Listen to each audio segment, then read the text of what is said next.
Hello friends, welcome to my channel Josh creative club. So ఈరోజు చూడండి, ప్రతి ఒక్కరి చేతిలో స్మార్ట్ ఫోన్ ఉంటుంది. మనం ఏ యాక్టివిటీ చేయాలన్నా, ఆఫీస్ పని చేయాలన్నా, స్కూల్ హోంవర్క్ చేయాలన్నా, కాలేజ్ అసైన్మెంట్ చేయాలన్నా కంపల్సరీ మన చేతిలో స్మార్ట్ ఫోన్ ఉండాల్సిందే.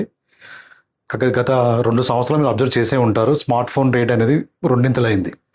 అసలు స్మార్ట్ ఫోన్ ధరలు పెరగడానికి కారణం ఏంటి? సో దీని వెనుక బలమైన కారణాలు ఏంటి? సో అంటే స్మార్ట్ ఫోన్ తయారీదారులు కావాలని పెంచుతున్నారా, లేకపోతే మరి ఇతరమైన కారణాలు ఏమైనా ఉన్నాయా? దీని గురించి మనం చర్చిద్దాం. అసలు స్మార్ట్ ఫోన్ ధరలు ఎందుకు పెరుగుతున్నాయి?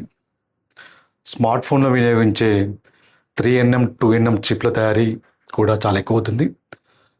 ఆ రేట్లు పెరగడం వల్ల కూడా స్మార్ట్ ఫోన్ రేటుపై ఎంతో కొంత ప్రభావం చూపిస్తుంది. అదేవిధంగా 5G సంబంధించిన, అదేవిధంగా AI పనితీరు మెరుగుపరచడం కోసం కూడా దానికి సంబంధించిన యంత్రాల పరిశోధన, దానికి సంబంధించిన తయారీ ఖర్చులు ఎక్కడం వల్ల కూడా రేట్ అనేది పెరుగుతుంది. ఇదే కాకుండా R&D పరిశోధన, అంటే స్మార్ట్ ఫోన్ యొక్క పనితీరు మెరుగుపరచడం కోసం కానివ్వండి, లేదా బ్యాటరీ సామర్థ్యం పెంచడానికి, AI ఫీచర్ తగ్గట్టుగా ఫోన్ మార్చడానికి కావాల్సినటువంటి పరిశోధన R&D కూడా చాలా ఖర్చు అవుతుంది. ఇదే కాకుండా ముడి సరుకుల రవాణా కూడా ఎక్కువ అవుతుంది. దేశాల మధ్య ఉన్న సుంకాల ఆంక్షలు కూడా దీనిపై ప్రభావం చూపిస్తుంది. అదేవిధంగా విద్యుత్ బిల్లులు కూడా ఎక్కువ కావడం వల్ల కూడా స్మార్ట్ ఫోన్ రేట్ అనేది పెరుగుతున్నాయి. ఇదే కాకుండా ఇంకో మేజర్ ఖర్చు ఏంటంటే ఒక టారిఫ్. సో ఒక కంట్రీ ఇంకొక టారిఫ్ విధించడం వల్ల కూడా రేట్లు పెరుగుతున్నాయి. సో పలు రకాల కారణాలు ఉన్నాయండి. ఈ కారణాల వల్ల స్మార్ట్ ఫోన్ అనే రేట్లు అనేది విపరీతంగా పెరుగుతూ వస్తున్నాయి. సో చిప్పుల ధరల ప్రభావం స్మార్ట్ ఫోన్పై ఎలా పడుతుంది అంటే, సో ఏదైనా స్మార్ట్ ఫోన్ యొక్క పనితీరు అనేది చిప్ల మీద, అంటే ప్రాసెసర్ మీద ఆధారపడి ఉంటుంది. సో ఇప్పుడు చూడండి, ఇప్పుడున్న స్మార్ట్ ఫోన్లో 5G అవసరమే, AI ఫీచర్స్ అవసరమే. అదేవిధంగా తక్కువ సామర్థ్యంతో ఫోన్ పనితీరు అనేది మెరుగుపడాల్సి ఉంటుంది. సో దానికోసం సంబంధించిన టెక్నాలజీ కూడా ఎక్కువ అవుతుంది. సో దాని తగ్గట్టు చిప్ కూడా తయారు చేయాల్సి ఉంటుంది. సో ఈ పలు కారణాల వల్ల ఏమవుతుందంటే ఫోన్ ధర పెంచాల్సి వస్తుంది. సో ఇంటెన్షనల్ కాకుండా ఆటోమేటిక్గా పెంచాల్సి వస్తుంది. ఇదే కాకుండా ముడి సరుకుల ప్రభావం కూడా ఉంటుంది. అంటే సో చిప్లకు అనుగుణంగా, దానికి ఆ ఫీచర్స్కి అనుగుణంగా చిప్స్ తయారు చేయాల్సి ఉంటుంది. సో దాని వెనుక ఎంతో పరిశోధన అదంతా ఉంటుంది. కాబట్టి చిప్ల ధర పెరగడం వల్ల ఆటోమేటిక్గా రేట్ కూడా పెరుగుతూ వస్తుందండి. సో ఇవంటి కారణాలు. చిప్ల కొరత వల్ల ప్రభావం అనేది ఓన్లీ స్మార్ట్ ఫోన్పై కాదండి, అనేక రంగాలపై పడింది. లైక్ కంప్యూటర్స్ కానివ్వండి, వైద్య పరికరాలు కావచ్చు, కంప్యూటర్ పరికరాలు కావచ్చు, గృహోపకరణాలు కావచ్చు, సౌర విద్యుత్ సంబంధించిన కావచ్చు. సో మీరు ఏ రంగం తీసుకున్నా దానికి తగ్గట్టు టెక్నాలజీ అనుగుణంగా పెరుగుతుంది. కాబట్టి టెక్నాలజీ కావాలి, నథింగ్ బట్ చిప్స్, సాంకేతికత. సో ప్రతిదానికి చిప్ అనేది అవసరం. సో చిప్ల కొరత రావడం వల్ల ఇది ఓన్లీ ఫోన్లపై కాదు, ప్రతి ఒక్క రంగంపై కూడా దీని ప్రభావం ఎంతో కొంత ఉందండి. ఫోన్ ధరలు పెరగడానికి 3 రకాల కారణాలు. ఒకటి వచ్చేసి డాలర్ విలువ పెరగడం వల్ల, సెకండ్ వచ్చేసి దిగుమతి, థర్డ్ వచ్చేసి రవాణా ఖర్చులు. సో ఏంటంటే మనకు ఫోన్ కావాల్సిన పరికరాలు ఏంటంటే మెమరీ చిప్స్ కానివ్వండి, కెమెరా కానివ్వండి, బ్యాటరీ కానివ్వండి, వీటికి సంబంధించిన పరికరాలు మొత్తం మనకు అమెరికా, చైనా, జపాన్, తైవాన్ నుంచి మనం దిగుమతి చేసుకుంటాం. సో వీటన్ని ట్రాన్సాక్షన్స్ కూడా డాలర్ మీద ఆధారపడి ఉంటాయి. సపోజ్ డాలర్ రేట్ పెరిగితే ఏమవుతుంది, ఆటోమేటిక్గా వస్తువు రేట్ కూడా పెరుగుతుంది. సో స్మార్ట్ ఫోన్ కంపెనీ చేసి మ్యానుఫ్యాక్చర్ చేంజ్ చేస్తారు, డాలర్ విలువ సో ఆ రేట్ అనేది మన మీద పెడతారు. ఆ భారం నథింగ్ బట్ మన మీద పడుతుంది. నెక్స్ట్ వచ్చి దిగుమతి, ఇంపోర్ట్ ట్యాక్సెస్. సో ప్రభుత్వం దిగుమతి మీద విధించే ట్యాక్సెస్ పెంచడం వల్ల సో పరికరాలకు అయ్యే ఖర్చు మీద కూడా దిగుమతి భారం అనేది పడుతుంది, దిగుమతి ట్యాక్స్ భారం అనేది పడుతుంది. సో అందుకే స్మార్ట్ ఫోన్ కంపెనీ తయారు చేసే మ్యానుఫ్యాక్చర్స్ ఏం చేస్తారు, నథింగ్ బట్ ఆ పన్ను అనేది మన మీద ఇస్తారు. దానివల్ల రేట్ పెరుగుతుంది. మూడో కారణం వచ్చేసి రవాణా ఛార్జెస్, అంటే shipping charge. Once phone ready అయ్యాక వేరే కంట్రీ ఎక్స్పోర్ట్ చేయడానికి ఏమవుతుంది, దిగుమతి. సో ఇప్పుడున్న యుద్ధం కావచ్చు, మరే ఇతర కారణం వల్ల ఇంధన ఖర్చు అనేది పెరుగుతుంది, ఇంధనం పెరిగింది. దానివల్ల ఇంధన ఖర్చులు పెరగడం వల్ల ఏమవుతుంది, మన రవాణా చేయడానికి కావాల్సిన రేట్లు పెరగడం వల్ల కూడా ఆటోమేటిక్గా ధరల ప్రభావం స్మార్ట్ ఫోన్పై పడుతుంది. సో కంపెనీ ఆటోమేటిక్గా ఆ భారాలు కూడా మనపై వస్తున్నాయి. సో ఈ 3 రకాల కారణాల వల్ల ధరలు అనేవి పెరుగుతున్నాయండి స్మార్ట్ ఫోన్పై. సో ఇక్కడ మీకు ఇంకో డౌట్ రావచ్చు, స్మార్ట్ ఫోన్ తయారు చేసే కంపెనీలు కావాలనే రేట్లు పెంచుతున్నాయా? అది అంటే ఇంటెన్షన్గా పెంచకపోవచ్చు. సో ఇప్పుడున్న టెక్నాలజీకి అనుగుణంగా ఫీచర్స్ యాడ్ చేయడం వల్ల ఏమవుతుందంటే, సో బ్రాండింగ్ని ప్రీమియం బ్రాండ్గా చూపించడానికి దానికి సంబంధించిన బ్రాండింగ్ ఖర్చులు ఎక్కువ చేస్తుంటారు. సో ఫోల్డ్ ఫోన్ వచ్చింది, ఫ్లిప్ ఫోన్స్ వచ్చాయి, అదేవిధంగా ఏ ఏఐకి సంబంధించిన ఫీచర్స్ వస్తాయి. సో ఇలాంటి కొత్త కొత్త సాంకేతికత యాడ్ చేయడం వల్ల ఏంటంటే దానికి సంబంధించిన చిప్స్ ప్రభావం కూడా ఉంటుంది. దానికి అనుగుణంగా చిప్స్ కూడా మార్చాల్సి వస్తుంది. దాని వెనుక ఎంతో శోధన మరియు పరిశోధన R&D ఉంటుంది.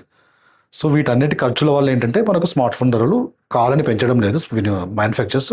సో ఈ పరిస్థితుల వాళ్ళకు అట్లా అనుకూలంగా చేస్తున్నాయి పెంచడానికి. సో కొన్ని కంపెనీస్ మాత్రం కావాలని పెంచుతున్నాయి. సో మనం ఫోన్ తీసుకునే ముందు కంపేర్ చేసుకోండి ఏ ఫీచర్స్ ఎందులో ఎక్కువ ఉన్నాయి, మనకు అవసరమైన ఫీచర్స్ ఉన్న మాత్రమే తీసుకోండి. మనకు అవసరం లేకున్నా టెక్నాలజీ బాగుంది, సో అందరితో పాటు టెక్నాలజీ ముందుకెళ్ళాలి అని చెప్పి మనం ప్రీమియం ఫీచర్స్ గురించి ఆలోచిస్తే మాత్రం రేట్ అనేది మనం ఎక్కువ పెట్టాల్సి వస్తుంది.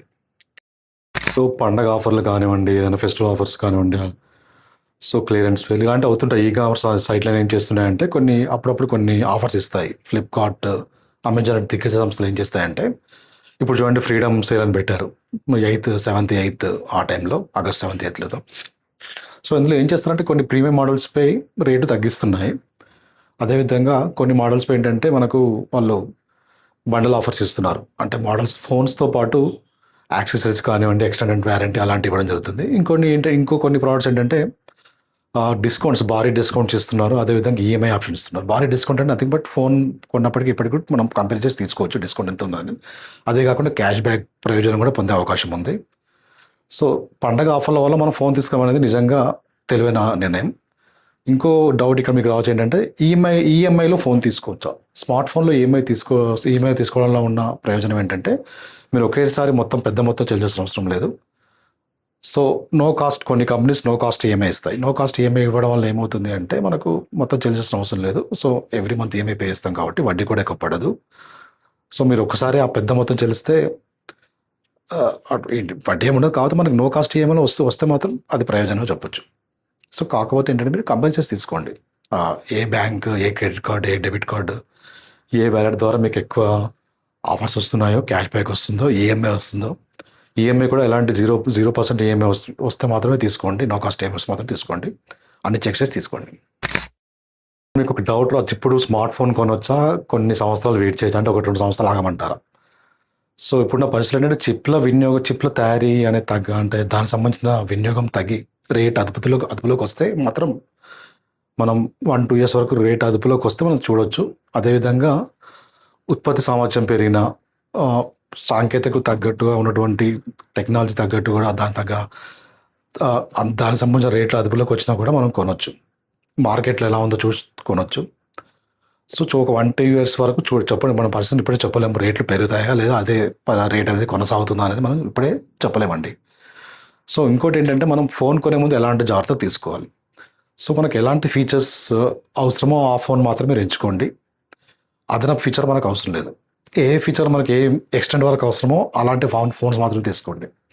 అదే కాకుండా ఏ మోడల్పై ఎక్కడ ఈ-కామర్స్ సైట్లో ఎంత డిస్కౌంట్ ఇస్తుంది. కొన్ని ఈ-కామర్స్ కానివ్వండి, కొన్ని ఆఫ్లైన్ స్టోర్స్లో కూడా కొన్ని డిస్కౌంట్స్ ఉంటాయి. వాళ్ళు అడిషనల్గా క్యాష్ బ్యాక్ ఇవ్వడం కానివ్వండి, ఎక్స్టెండెడ్ వారంటీ వాళ్ళు కూడా ఇస్తారు. సో ఆన్లైనే కాకుండా ఆఫ్లైన్ స్టోర్స్లో కూడా చూడండి. అదే కాకుండా ఈఎంఐ ఆప్షన్ ఏది ఇస్తుంది, బ్యాంక్ ఆఫర్స్ ఏది బాగున్నాయి. మీ దగ్గర పాత ఫోన్ ఉంటే కూడా ఎక్స్చేంజ్ ద్వారా మీకు ఎక్స్చేంజ్లో ఎక్కువ డిస్కౌంట్ వస్తే కూడా మీరు తప్పకుండా ఎక్స్చేంజ్ చేసి తీసుకోండి. మీ దగ్గర పెట్టుకుంటే మాత్రం ఎలాంటి ఉపయోగం లేదు ఎందుకంటే మోడల్స్ అనేవి అప్గ్రేడ్ అవుతున్నాయి. పాత ఫోన్ వల్ల మనకు కొన్ని యాప్స్ అనేవి అప్డేట్ కావు. పాత స్మార్ట్ ఫోన్ మీరు ఎక్స్చేంజ్ చేసుకోవడం అనేది చాలా తెలివైన నిర్ణయం. సో ఇవన్నీ మీరు దృష్టిలో పెట్టుకొని ఎలాంటి ఫోన్ తీసుకోవాలి అనే నిర్ణయం అనేది తీసుకోవాల్సి ఉంటుందండి. థ్యాంక్ యూ వెరీ మచ్ అండి నా ఛానల్ ప్రోత్సహిస్తున్నందుకు. సో ముందు ఎపిసోడ్లో కొన్ని పాడ్కాస్ట్ కూడా ప్లాన్ చేస్తున్నాను. సో మీకు ఎవరికైనా మీ రంగంలో మీరు నిష్ణాతులై ఉంటే మీరు కూడా నా పాడ్కాస్ట్లో భాగం కావాలని సిద్ధమైతే కామెంట్లో మీ పేరు, మొబైల్ నెంబర్ నాకు సూచించండి. తప్పకుండా మీతో నేను పాడ్కాస్ట్ చేస్తాను.